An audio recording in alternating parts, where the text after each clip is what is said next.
안녕하세요. 투석하는 남자 진범입니다. 네. 오늘은요, 제가 이제 요새는 날씨가 춥잖아요.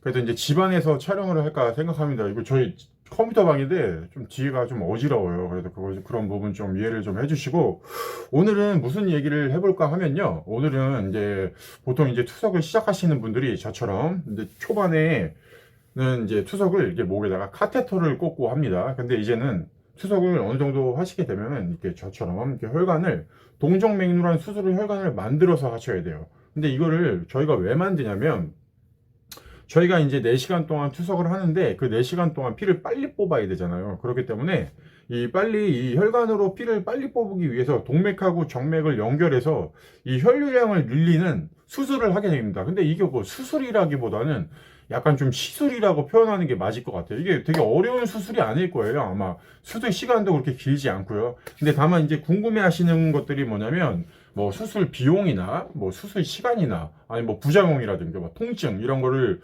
조금 궁금해 하시는 분들이 많더라고요. 그래서 제가 그거를 좀 얘기해 드리려고 하면은 이제 보통 동정맥류의 수술 비용은 투석을 이제 시작해서 산정특례가 되는 분하고 아니면 그 전에서 산정특례가 안 되는 분하고는 비용 차이가 심해요. 보통 이제 뭐 제가 알기로는 대학병원이 개인병원보다는 좀 싼 걸로 알고 있어요. 그래서 대충 한 20만 원에서 50만 원 정도 선은 합니다. 근데 이제 입원을 해서 하느냐 아니면 개인병원에서 입원을 안 해서 하느냐에 따라 비용이 좀 큰 차이가 있어요. 근데 보통 대부분 한 싸면은 한 20만 원 내외 아니면 좀 비싸면 50만 원까지. 저는 이제 개인 병원에서 했기 때문에 50만 원 정도 들었어요. 근데 개인 병원이 좀 비싸더라고요. 근데 이제 이게 좀 좀 차이점이 있다고 하면은 개인 병원은 일단 입원을 안 해요. 근데 이제 대학병원에서는 입원을 해서 수술을 할 수도 있습니다. 그리고 이게 수술 시간대 같은 경우에는 이게 시간이 말해드리는 게 좀 애매한 경우가 뭐냐면 자기가 이 혈관이 건강하고 혈관이 좀 괜찮으신 분들은 수술 시간도 짧고 자가혈관으로 해서 되게 수술도 깔끔히 끝날 수 있어요. 근데 이제 이게 나이가 많으신 분들이나 이제 혈관이 약하신 분들은 수술 시간도 오래 걸리고 아니면 또 인조혈관으로 수술을 할 수 있기 때문에 수술 시간은 뭐 정해 놓고 제가 뭐 몇 시간이다 이렇게 말해 드릴 수는 없습니다. 그리고 이제 어느 병원이 좋냐 뭐 이런 거는 저도 뭐 그거는 솔직히 뭐 개인 병원이 좋다 대학병원이 좋다 이런 거는 말씀을 못 드리는 게 자기가 수술을 해서 그 병원이 잘했다 그럼 그 병원이 좋은 거기 때문에 뭐 어디 병원을 추천드리고 이런 건 저는 못할 것 같아요. 그리고 보통 이 수술이 끝나고는요, 통증이 있어요. 통증도 있고, 어느 정도 부작용이 있을 때도 있어요. 막 몸 붓고 막 이러시는 분들도 있고, 그럴 때는 꼭 병원에 전화하셔야 되고, 보통 통증이 막 솔직히 말해서 그렇게 심하게 아프진 않아요. 그냥 막 쑤시고, 땡기고. 근데 이게 오래 가요. 오래 가기 때문에 너무 그렇게 막 이게 하루 이틀에서 좋아지는 게 아니에요. 왜냐면 동정맥류 수술을 하게 되면 이 혈관이 처음에는 작아졌던 혈관이 이제 공운동을 하라고 하거든요. 공운동을 하면은 혈관이 점점 이렇게 두꺼워지고 커져요. 그리고 저처럼 이렇게 튀어나오게 되거든요. 근데 이게 투석을 하면 할수록 더 튀어나오는 분들도 있고 아니면 그냥 좀 매끈하게 안 튀어나오시는 분들도 있어요. 그래서 이게 사람 차이가 있기 때문에 꼭 동정맥류 수술을 한다고 막 이렇게 징그럽게 이렇게 다 튀어나오시는 건 아니에요.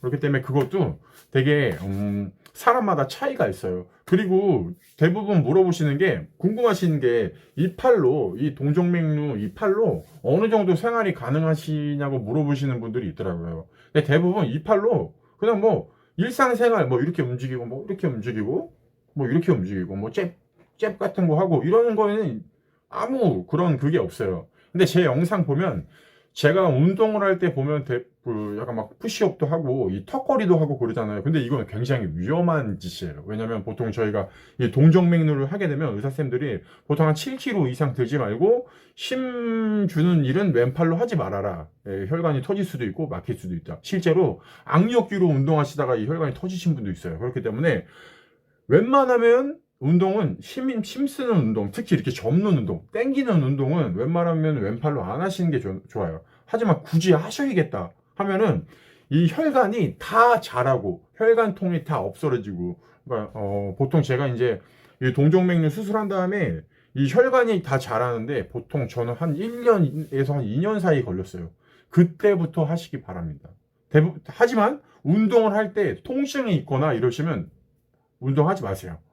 그냥 다른 쪽 운동을 하세요.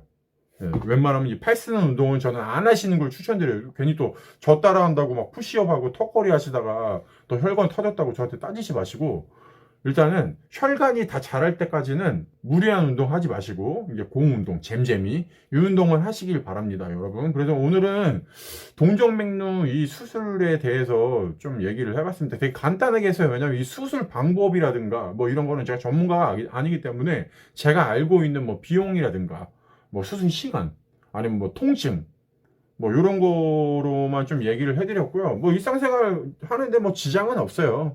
다만 뭐 이제 조금 저희가 주의해야 될 게 있다면 잘 때 좀 조심해야 돼요. 잘 때 뭐 이렇게 누르고 잔다거나 뭐 이렇게 베고 잔다거나 이러면 좀 막히실 수도 있고, 또 웬만하면은 추석 갔다 오신 날, 이 바늘 꽂으신 날, 그날은 이 딱지가 저이기 때문에 그날은 웬만하면 샤워를 좀 안 하시는 거를 추천드리고, 또 뭐가 있을까요? 웬만하면 보통 이거 또 동정맥류 저희가 카페로 보면 이거 혈관의 그 뭐 유지 이거 뭐 잘 관리하는 방법이라고 저희가 말씀드리면 뭐 냉찜질, 온찜질 뭐 이렇게 있는데, 저는 솔직히 말해서 제가 뭐 온찜질은 해본 적은 한 번도 없어요. 근데 부었을 때 바늘이 잘못 들어가서 부었을 때는 냉찜질을 몇 번 해봤는데, 이거는 근데 아무리 자기가 관리를 잘하고 아무리 그래도 이게 자기가 혈관이 약하신 분들은 자주 막힐 수가 있어요. 그렇기 때문에 이거는 뭐 어쩔 수가 없습니다. 그래서 뭐 굳이 관리하실 거면은 뭐 추석 갔다 온 날은 뭐 냉찜질 하시고 그 다음 날은 뭐 온찜질 하시고 부었을 때는 냉찜질 하시고 뭐 이런 식으로 하셔도 되고, 또 뭐 굳이 조심해야 될 거라면 뭐 저희가 뭐 그렇게 조심해야 될 거는 제가 볼때 침 안 쓰는 거, 뭐 잘 때 뭐 배구 이렇게 조심하시고 아침에 일어나면 꼭 이거 진동이 느껴지시나 좀 확인해 주시는 거 뭐 이런 게 있고, 뭐 그렇게 이게 수술이 제가 봤을 때 그렇게 어렵고, 수술은 당연히 뭐 어렵겠지만 뭐 다른 어려운 수술보다는 뭐 그렇게 부작용이 많고 실패가 많은 수술은 아니에요. 근데 대부분 이제 자가혈관으로 하나 아니면 뭐 인조혈관으로 하냐 이게 문제인데, 일단은 뭐 혈관 약하신 분들은 되게 자주 막힐 수가 있어요. 이게 투석을 하다가. 그래서 뭐 그런 부분만 좀 조심하시면 되겠고, 오늘은 또 제 채널에서 이 혈관에 대해서 뭐 이게 어느 정도 이 팔로 어느 정도 생활할 수 있냐에 대해서 얘기를 해보려다가 제가 알고 있는 뭐 이 동정맥류에 대해서 대충 알고 있는 부분에서 얘기해 드렸는데요. 뭐 이렇게 생활하는 거는 지장이 없으니까 그런 거는 너무 신경 쓰지 마시고, 뭐 힘 있는 일, 무거운 거 들 때, 이런 거 들 때만 좀 조심하시면 됩니다, 여러분. 예, 오늘은 제가 이제 집에서 처음 찍어 보는데 제가 뒤에가 깔끔하지 못해요. 죄송합니다, 여러분. 그리고 일단은 제 영상 보시면 구독과 좋아요 꼭 부탁드리고요. 그리고 매주 토요일 9시에 생방송 하는 거 여러분 잊지 마세요. 오늘은 여기까지 하겠습니다, 여러분. 감사합니다.